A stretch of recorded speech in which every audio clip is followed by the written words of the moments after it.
శ్రీ ప్రత్యంగరీ దేవి నమః. మాతా అమ్మ యొక్క రథము విచ్చేస్తూ ఉంది. కార్యక్రమం నిర్వహించుకునేటటువంటి భక్తుల ఇంటికి మాతా ప్రత్యంగరీ దేవి మాత వేంచేస్తూ ఉంది.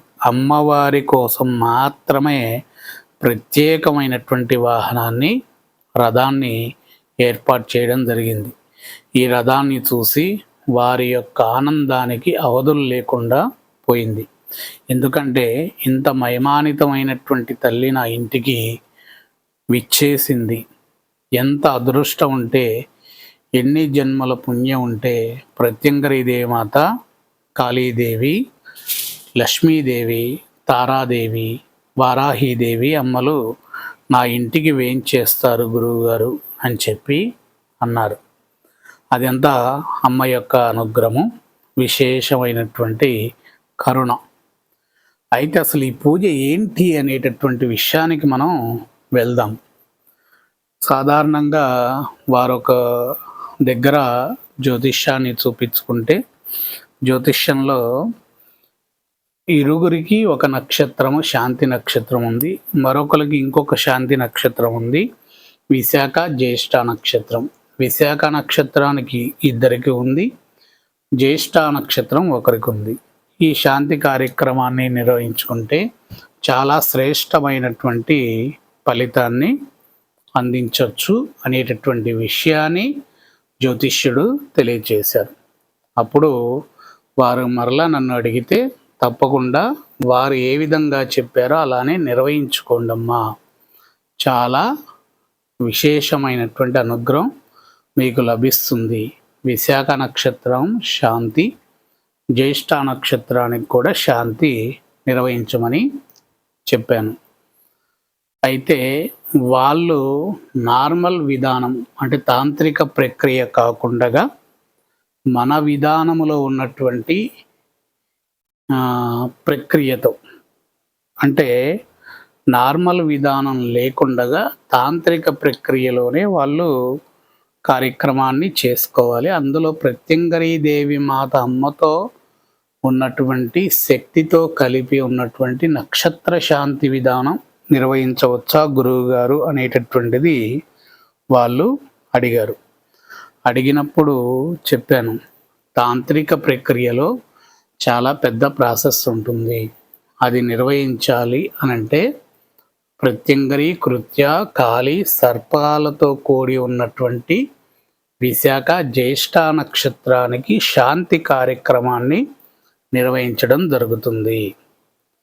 ఆ శాంతి కార్యక్రమం కనుక నిర్వహిస్తే ప్రత్యంగరీ దేవి మాతతో ఉన్నటువంటి కృత్యాదేవత యొక్క పరిరక్షణ నీకు ఉంటుంది.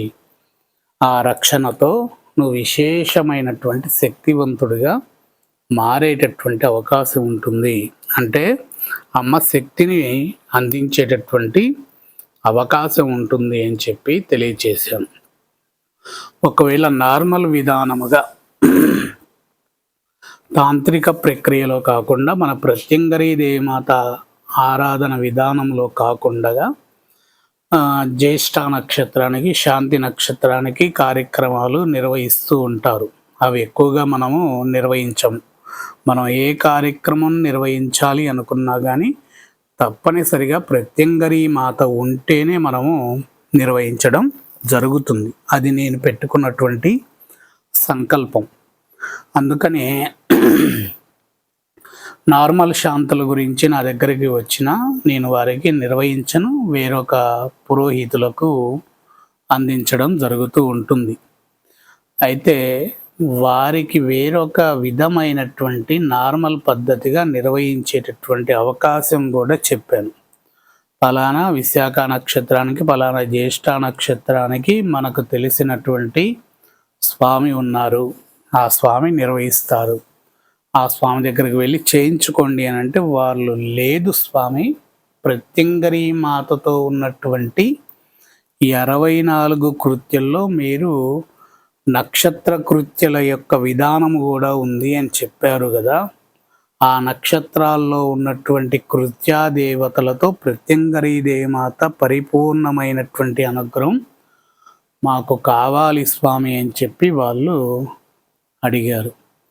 సరే, ఎలా అయినా సరే కానీ మీకు మాత్రం పరిహారం అనేటటువంటిది జరగాలి, పరిష్కారం అనేటటువంటిది చూడాలి. కాబట్టి మనం తాంత్రిక ప్రక్రియగా వెళ్దాం. తాంత్రిక ప్రక్రియలో నిర్వహించేటటువంటి పద్ధతిని మనం నిర్వహించుకుందాము అని చెప్పి విశేషంగా కావాల్సినటువంటి ద్రవ్యాలన్నీ కూడా తెప్పించి అమ్మ యొక్క కార్యక్రమాన్ని నిర్వహించడం జరిగింది. ఇందులో యథాప్రకారంగా గణపతి కృత్య ప్రత్యంగరి, జ్యేష్ఠ నక్షత్ర కృత్య ప్రత్యంగరి, విశాఖ నక్షత్ర కృత్య ప్రత్యంగరి, ఈ ఇరుగురికి కలిపి కూడా కాళీ కృత్య ప్రత్యంగరి, తర్వాత 5 సర్పాలతో ఉన్నటువంటి పంచసర్ప కృత్య ప్రత్యంగరీ దేవి ఆరాధన ప్రక్రియని నిర్వహించాల్సినటువంటి పరిస్థితి ఉంది. ముందుగా గణపతి కృత్య ప్రత్యంగరి కార్యక్రమాన్ని నిర్వహించి తర్వాత పంచ సర్పాలతో ఉండేటటువంటి కృత్య దేవత ఆరాధన ప్రక్రియకు ఉలవలు, నువ్వులు, బియ్యము, కందులు, బొబ్బెర్లు, పెసలు ఈ ద్రవ్యాలని వాడి ఒక రూపముతో ఉన్నటువంటి సర్పాన్ని ఆ 5 ద్రవ్యాలని యాడ్ చేసుకుంటూ వెళ్ళాలి. అంటే కొంత భాగము ఒక ద్రవ్యము, ఇంకో కొంత భాగం ఇంకో ద్రవ్యం, ఇంకో కొంత భాగం ఇంకో ద్రవ్యము, 5 ద్రవ్యాలతో ఒక సర్పాన్ని వేయాలి. ఆ సర్పము కూడా మనము ప్రత్యంగరీ దేవి మాతకు సంబంధించినటువంటి పీఠము కానీ, ప్రత్యంగరీ దేవి మాతకు తయారు చేసినటువంటి ప్రదేశంలో ఉన్నటువంటి మండపంలో కానీ అమ్మ ఉన్నప్పుడు ఆ మండపానికి ఎదురుగా త్రిశూల స్వరూపముగా సర్పం ఉండేటట్టుగా ఒక సర్పాన్ని వేయాలి.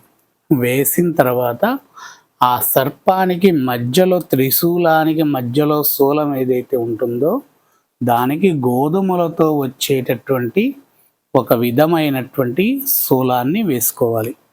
అవి వేసిన తర్వాత ప్రత్యంగరీ దేవి మాతకి ప్రధాన కలశం అమ్మవారికి ఎదురుగా ఆపోజిట్లో పీట పైన అమ్మ ఉంటేనేమో కింద భాగంలో కలశం ఉండాలి. కింద వస్త్రము వేసి బియ్యం పెట్టి అమ్మని కింద మండపంలో పెడితే కలశం ఒక పీట పైన ఉండాలి. ఈ 2 మాత్రం తప్పనిసరిగా పాటించాల్సినటువంటి నియమము. అలా పెట్టిన తర్వాత మరలా మనకి జ్యేష్ఠ నక్షత్రానికి అధిపతి శ్రీ మహావిష్ణు, బుధుడికి అధిపతి శ్రీ మహావిష్ణు, నారాయణి ప్రత్యంగరి కృత్య కలశం ఒకటి, తర్వాత వచ్చేసి కాళీ ప్రత్యంగరి కృత్య కలశం ఒకటి, ఆ తర్వాత వచ్చేసి మనకి సర్పకృత్యా దేవత ప్రత్యంగరి కలశం. ఈ కలశాలన్నిటికీ కలిపి మొత్తము 36 దారం పోగులతో బంధనలు వేసుకోవాలి కలశాలకి. ఒక కలశానికి ఒకటి, ఒక కలశానికి ఒకటి అనేటటువంటి ఒక బంధనలు వేసుకొని ఆ బంధనలు పూర్తయిన తర్వాత చక్కగా నాగదేవత విగ్రహాన్ని, నూతన విగ్రహాన్ని తీసుకొని రావాలి. ఆ విగ్రహానికి చాలా విశేషమైనటువంటి తాంత్రిక ప్రక్రియలో కొన్ని విశేషమైనటువంటి శక్తులని వెళ్ళేటటువంటి విధముగా దానికి ఆరాధన ప్రక్రియను నిర్వహించాలి. ఈ ఆరాధన ప్రక్రియ నిర్వహించిన తర్వాత చక్కగా 9 దీపాలతో ఉన్నటువంటి 44 జ్యోతులతో 44 కృత్య దేవతల్ని ఉపదేవతలుగా పెట్టుకొని దీపాలతో కలిపి ఉన్నటువంటి తాంత్రిక ప్రక్రియతో ఉన్నటువంటి ఆరాధన నిర్వహించి అప్పుడు జ్యేష్ఠ నక్షత్రానికి ఒక కలశం ఉండాలి. అది ఎలా ఉండాలి అని అంటే మనం పెట్టిన కలశాలకి పెద్ద కలశంగా ఉండాలి.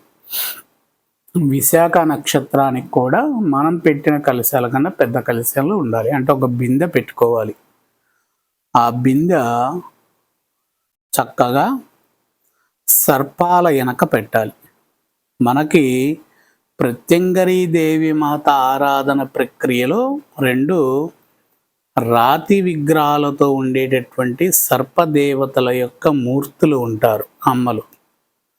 ఆ అమ్మల యొక్క విగ్రహాల వెనక బిందెల్ని పెట్టించాలి. పెట్టించిన తర్వాత ఆ బిందెల్లో కొన్ని అక్షింతలు, కొన్ని సువాసన విరజల్లేటటువంటి ద్రవ్యాలను వేసి 2 బిందెల పైన కూష్మాండలాలను మాత్రమే పెట్టాలి. తాంత్రిక ప్రక్రియలో విశాఖ నక్షత్రానికి, జ్యేష్ఠ నక్షత్రానికి ప్రత్యంగరీదేవి కృత్యాదేవతలతో కలిపి నిర్వహించేటటువంటి ప్రక్రియకు కూష్మాండలం చాలా ముఖ్యమైనటువంటి, అంటే ఇంటికి కట్టేటటువంటి తెల్ల గుమ్మడికాయలు చాలా చాలా ముఖ్యమైనటువంటి.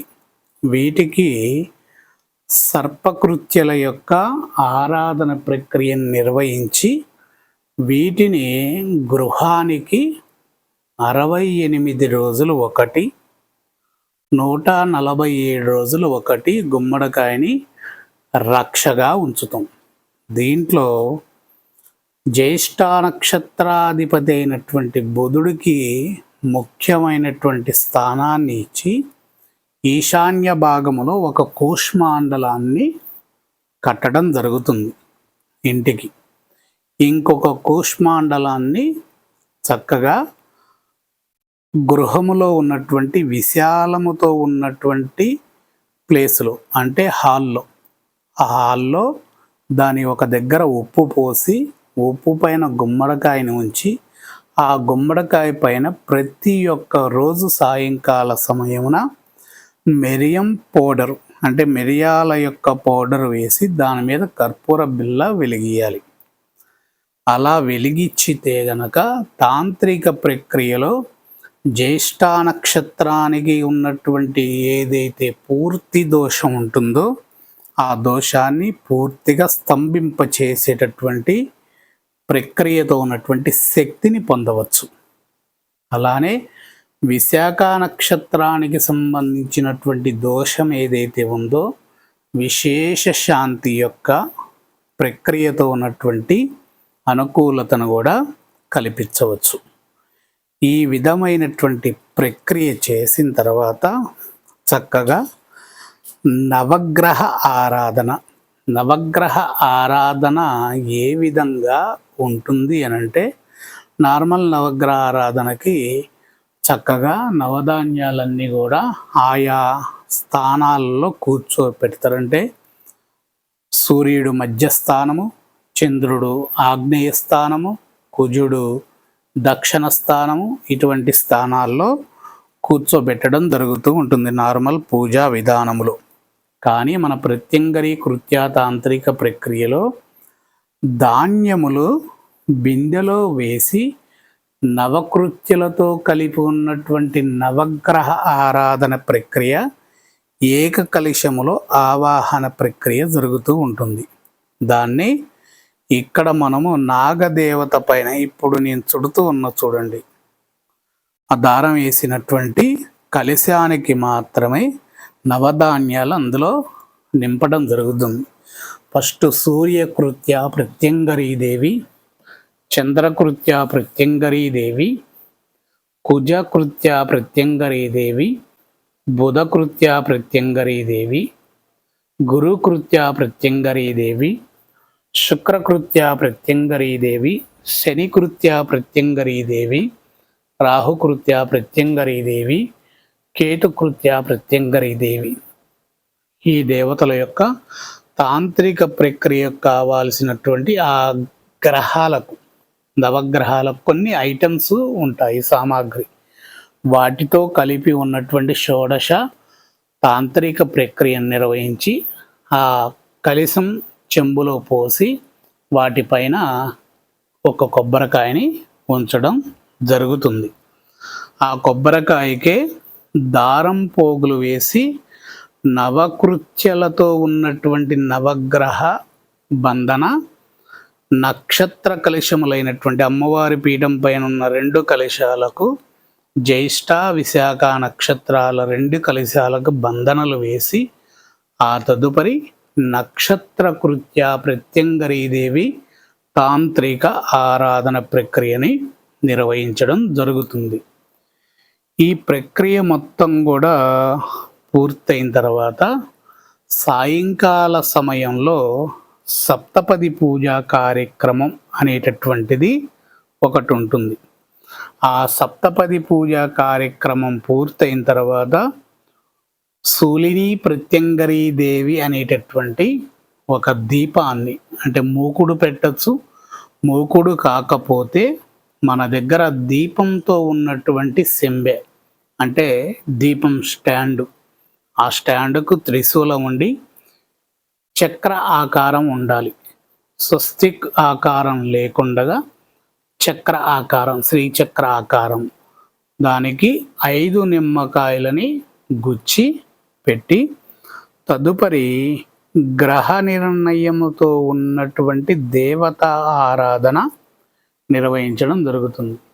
ఈ జ్యేష్ఠ నక్షత్రానికి ఈ విశాఖ నక్షత్రంలో నీచ స్థానంలో ఉన్నటువంటి గ్రహాలు ఎవరు, ఆ గ్రహాలకి ఏ విధమైనటువంటి జపసాధన ప్రక్రియతో ఉన్నటువంటి దానములతో ఉన్నటువంటి ప్రక్రియ నార్మల్ పూజలు ఎలా అయితే ఉంటుందో తాంత్రిక ప్రక్రియలో ఆయా నీచ స్థానంలో ఉన్నటువంటి గ్రహాలన్నిటికీ కూడా ఈ దీపం సింబె దగ్గర, దీపం స్టాండ్ దగ్గరే తాంత్రిక నీచస్థాన గ్రహమండలి పూజా ప్రక్రియ నిర్వహించడం జరుగుతుంది.